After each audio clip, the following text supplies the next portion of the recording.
part 1 of this series, I talked about my 3 outdoor compost bins and how I use them to produce compost at a very low cost. Today I'm going to focus on my indoor worm bins, which produce roughly half of the compost I use in my garden. Just like my outdoor compost bins, my indoor worm bins produce a lot of compost at a very low cost. But first, let's talk about some of the benefits of using worm castings in your garden.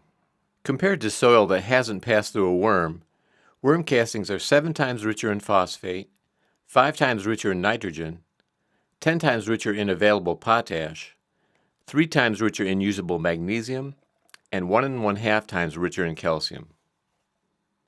In addition, worm castings are 50% higher in organic material than ordinary soil, are rich in microbes that convert nutrients into plant-available forms, and contain worm mucus, which helps prevent nutrients from washing away with watering.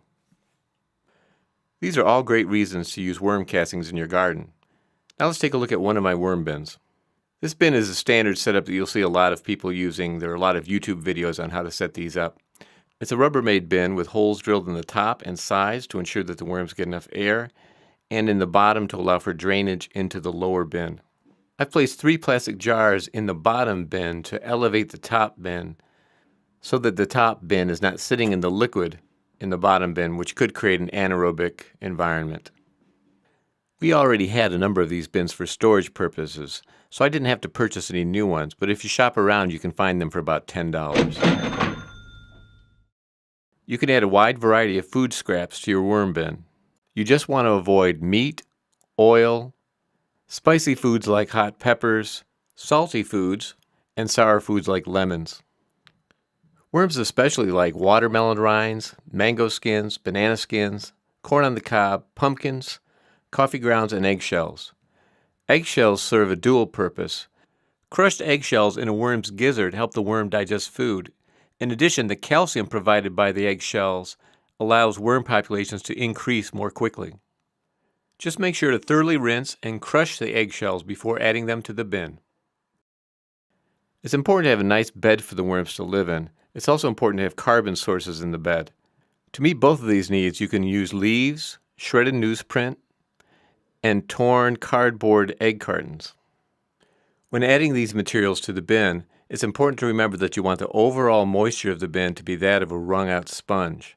I typically have these high carbon materials both on the bottom of the bin and on the top, and I leave the material on the top dry in order to absorb the moisture below. When I feed the worms, I simply brush aside the dry material on top and deposit food scraps below.